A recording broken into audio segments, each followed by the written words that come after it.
सभी sanitary inspector के जितने भी स्टूडेंट हैं उनको मेरा नमस्कार। तो दोस्तों, आज जो मैं आप लोगों के लिए वीडियो लेके आया हूँ, उसमें आज मैं आपको बताऊंगा कि जो DSSB का जो एग्ज़ाम होगी असिस्टेंट सैनिटरी इंस्पेक्टर की, जो भी 3 या 4 महीने बाद, तो आपको इसमें काफ़ी अच्छा टाइम मिल रहा है तैयारी करने के लिए।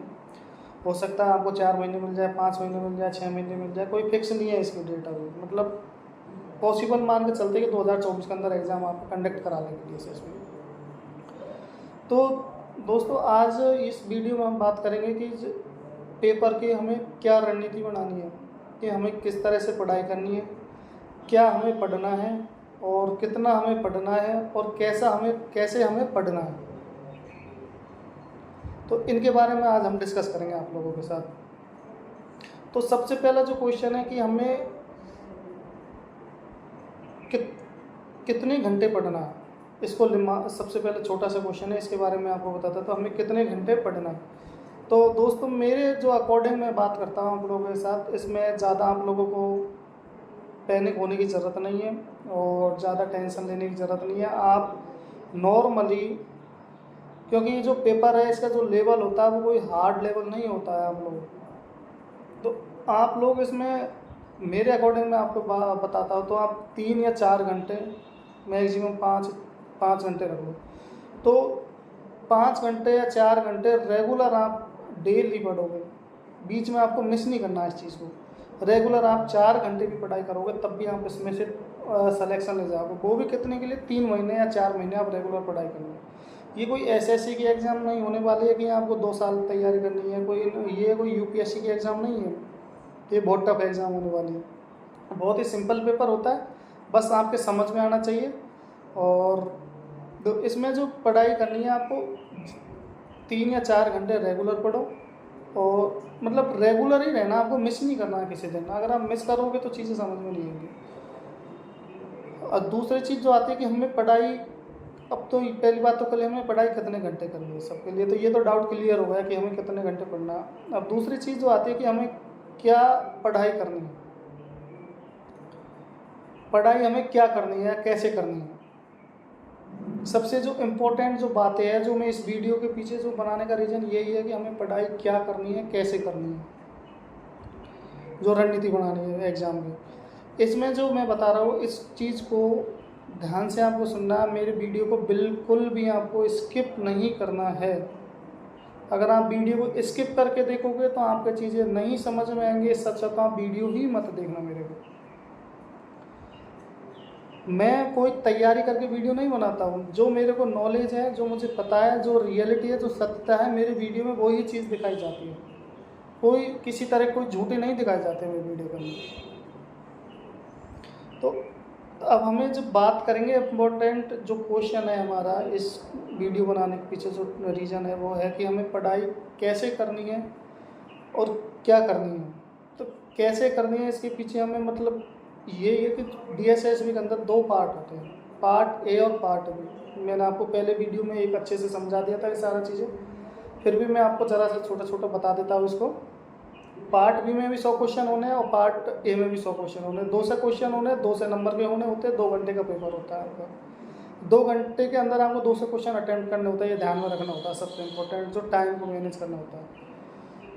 अब हमें जो चीज़ें समझनी है वो है कि पढ़ाई कैसे करें। जो लड़के हैं, वो सारे लड़के, मेरे पास जितने भी मैसेज आ रहे हैं व्हाट्सएप पे, और सारे कंफ्यूज ये है कि सर हम कैसे पढ़े, क्या पढ़े, कुछ समझ में नहीं आ रहा है। तो तैयारी जो कर रहे हैं आप, इसकी तैयारी पीछे एक रणनीति बना के आपको तैयारी करनी है पेपर की। और रणनीति यही है सबसे इम्पोर्टेंट कि आपको पार्ट B को इम्पोर्टेंस देना। अगर आप पार्ट B को इम्पोर्टेंस नहीं दोगे तो आप इस सिलेक्शन से बाहर हो जाओगे।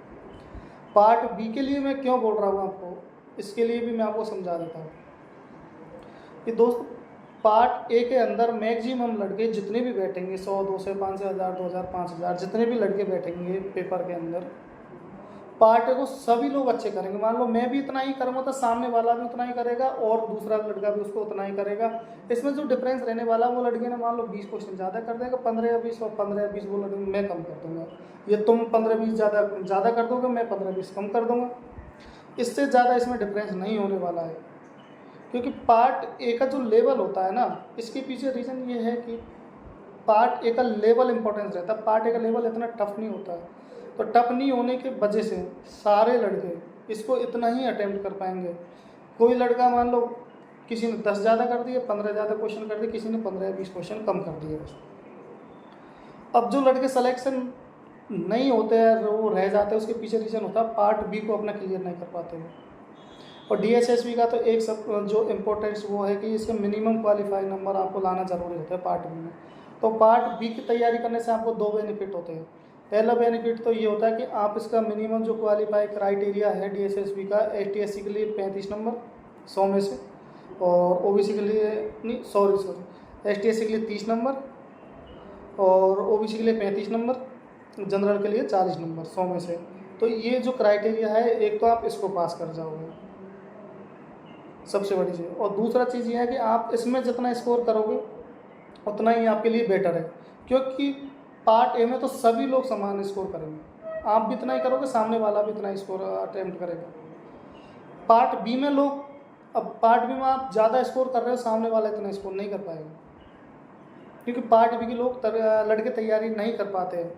किसी को बुक्स अवेलेबल नहीं होती है, किसी का मटेरियल पढ़ाई का अवेलेबल नहीं होता। पार्ट ए की लड़के तैयारी करते रहते हैं। SSC वाले लड़के होते हैं या जो भी रेलवे की तैयारी करने वाले होते हैं, कोई भी नॉर्मल जो टीचर की तैयारी, जो भी तैयारी कर रहा होता है कंपटीशन एग्जाम की, वो पार्ट ए को तो सारा ही अटेम्प्ट कर लेते हैं।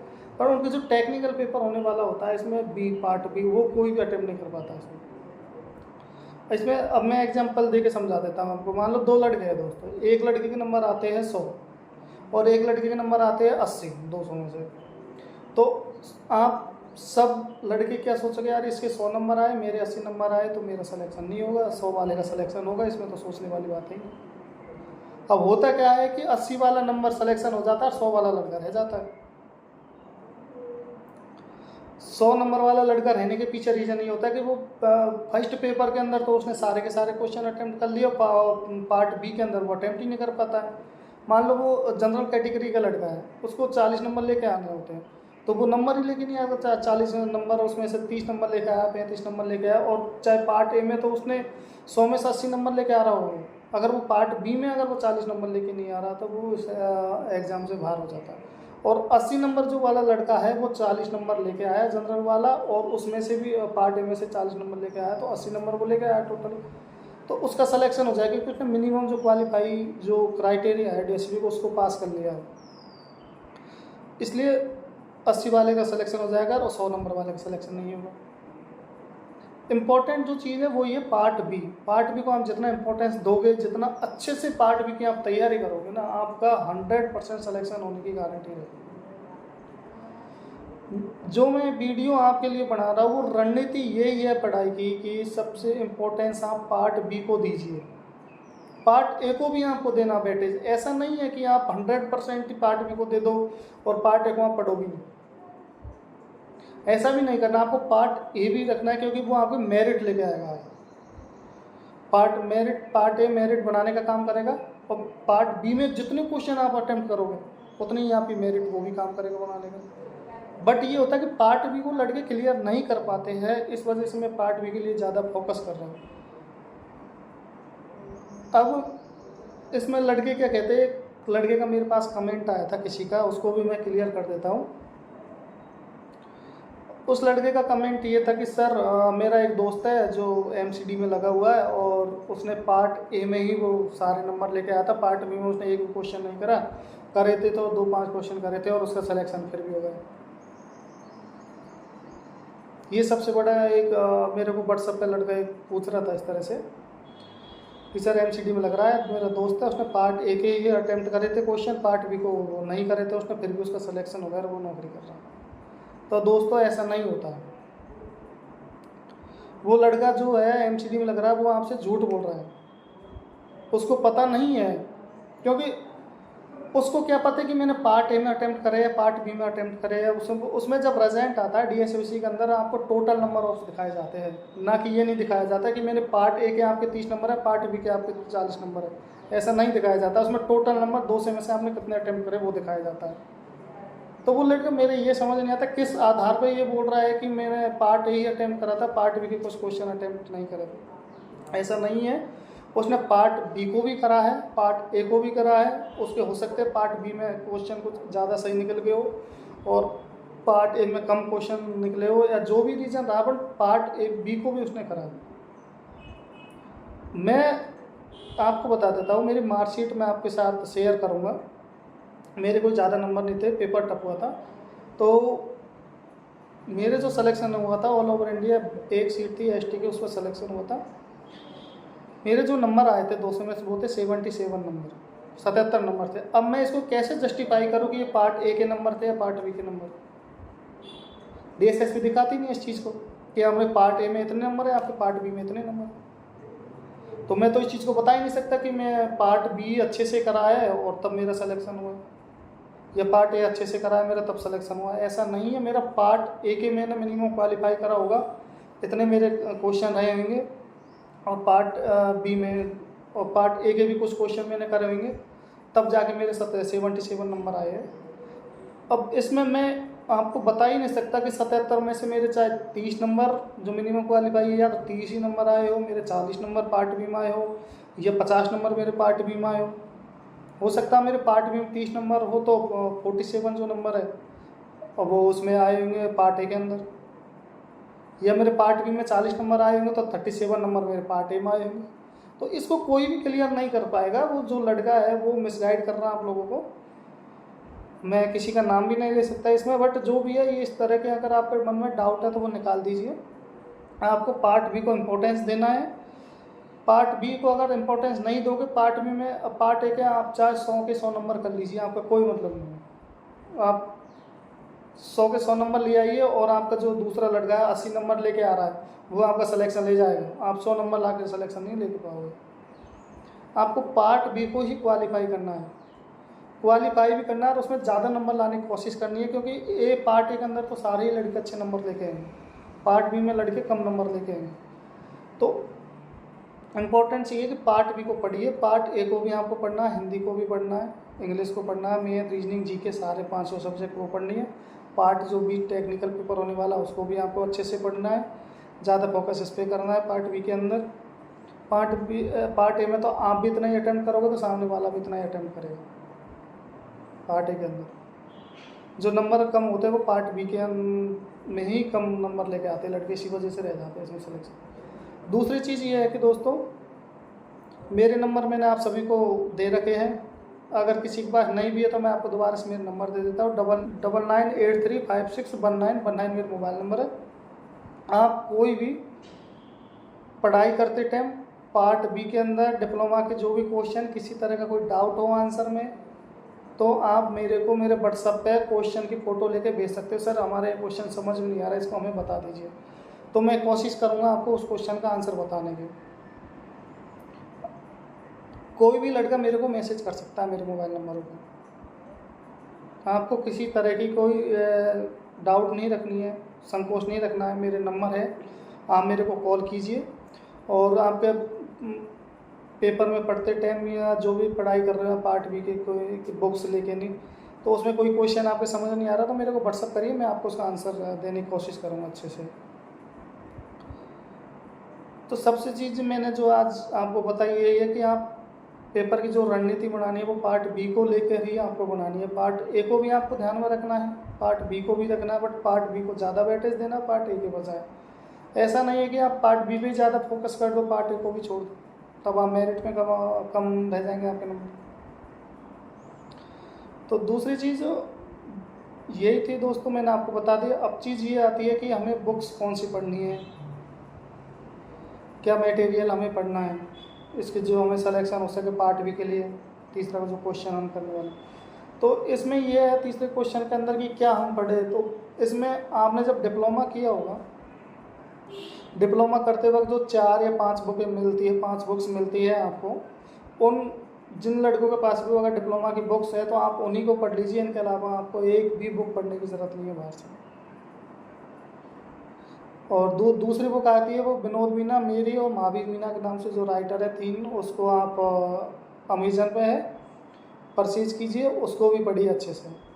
उसको भी पढ़ना है आपको। बट मैं ये नहीं बोल सकता कि कोई भी बुक, चाहे आप डिप्लोमा की बुक हो चाहे विनोद वाली हो, कोई भी बुक आपको 100% एक बुक से सिलेक्शन नहीं दे सकते कि आप इन बुकों को पढ़ लेंगे 100% क्वेश्चन इसमें से आ जाएंगे। ऐसा तो कोई सी एग्जाम में नहीं होता कि एक बुक पढ़ लिया आप में से 100% क्वेश्चन मिल गए। ये हो सकता है कि आप 5 बुकों को अच्छे से पढ़ोगे तो उसमें से 90 या 95% क्वेश्चन उसमें से आ जाएंगे आपको डिप्लोमा की बुक में। आपको और बुक्स पढ़ने की ज़रूरत नहीं है। विनोद की अगर आप बुक परचेज़ कर सकते हैं तो परचेज़ कीजिए अमेजन से और उसको भी पढ़िए। इसके साथ साथ डिप्लोमा की तो तब भी आपको पढ़नी पड़ेगी। विनोद की आपको एक शॉर्टकट है, उसके अंदर क्या है, मैक्सिमम प्रीवियस ईयर के क्वेश्चन पेपर्स है जो आपको सबसे ज़्यादा हेल्प करेंगे इसमें तैयारी करने के लिए। तो दोस्तों अभी मैं आप लोगों के लिए जैसे स्टडी मटेरियल के लिए प्रॉब्लम आ रही है पढ़ने के लिए लड़कों को, तो मैं अपने टेलीग्राम चैनल में एक बना लेता हूँ। उसमें टेलीग्राम को आप सारे ज्वाइन कर लीजिए मेरे को। मैं अगले वीडियो में आपको टेलीग्राम चैनल का या तो लिंक दे दूँगा और उसको ज्वाइन करके नहीं, जितने भी टाइम टू टाइम मैं उसमें PDF अपलोड करता रहूँगा। स्टडी मटेरियल आपको उन जो मैं PDF अपलोड करूँगा उनको आपको पढ़ना है। जितने भी मैं PDFs टेलीग्राम चैनल पर डालूंगा उनको सबको पढ़ना है अच्छे से आपको, उन क्वेश्चनों को। पार्ट बी के लिए ही मैं तैयारी कराऊंगा आप लोगों की, उसकी जिम्मेदारी मेरी है आपको बेटर से बेटर तैयारी कराने की। पार्ट बी के अंदर पार्ट ए की आप खुद से तैयारी कीजिए, जो अच्छे से अच्छा मटेरियल होगा मैं आप लोगों के लिए लेके आऊँगा।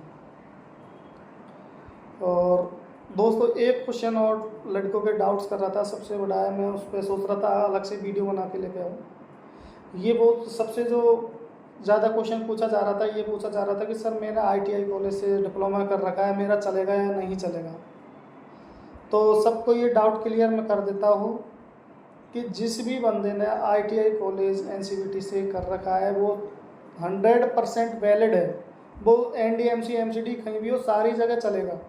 आपको ये मन से डाउट क्लियर कर देना है कि सर मेरा डिप्लोमा मैंने ITI से करा, मेरा नहीं चलेगा, ऐसा नहीं है। आपका चलेगा नहीं, दौड़ेगा। मेरे कुछ दोस्त हैं जिन्हें ITI कॉलेज से डिप्लोमा किया हुआ है, वो NDMC में भी है, MCD में भी लगे हुए हैं और वो जॉब कर रहे हैं। हो सकता है आपका क्लर्क उसको NCVT के लिए मिनिस्ट्री में भेजे और मिनिस्ट्री में वेरीफाई कराने के लिए 1 या 2 महीने आपको डिले कर सकता है, बट वो चलेगा आपका। मेरे साथ वाला मेरा दोस्त है, उसने ITI NCVT से कर रखा है, वो चल रहा है उसका। पहले क्या होता था दोस्तों, इसमें जो ये डाउट था इस वजह से आ रहा था कि रेलवे जो डिपार्टमेंट रेलवे, उसमें ITI से जो भी डिप्लोमा करते थे उसको एक्सेप्ट नहीं करते थे। तो शायद अब तो रेलवे ने भी इसको एक्सेप्ट कर लिया है ITI वालों को। जितने भी बंदे हैं जिनने भी ITI या स्किल मिनिस्ट्री से करा हुआ है डिप्लोमा, वो सारा चलेगा आपका। तो इस सबसे ज़्यादा मेरे को ये डाउट लड़के इनको डाउट हो रहा था जो मेरे को मैसेज कर रहे थे बार बार में। अब आपको मैंने डाउट क्लियर कर चुका हूँ, कोई किसी की बातों में नहीं आए। आपका ITI वाला डिप्लोमा चलेगा, चलेगा नहीं, दौड़ेगा। मेरे साथ वाले दोस्त इसमें जॉब कर रहे हैं अभी भी, इसलिए मैं इस चीज़ को ऑथेंटिक के साथ बोल रहा हूँ। मैं कोई ऐसे नहीं बोल रहा इस चीज़ को हवा हवा में कि नहीं चलेगा या नहीं चलेगा। तो आपको अब डाउट क्लियर हो सके काफ़ी सारे इस वीडियो के अंदर, और पूरी वीडियो आपने देखी होगी। नमस्कार।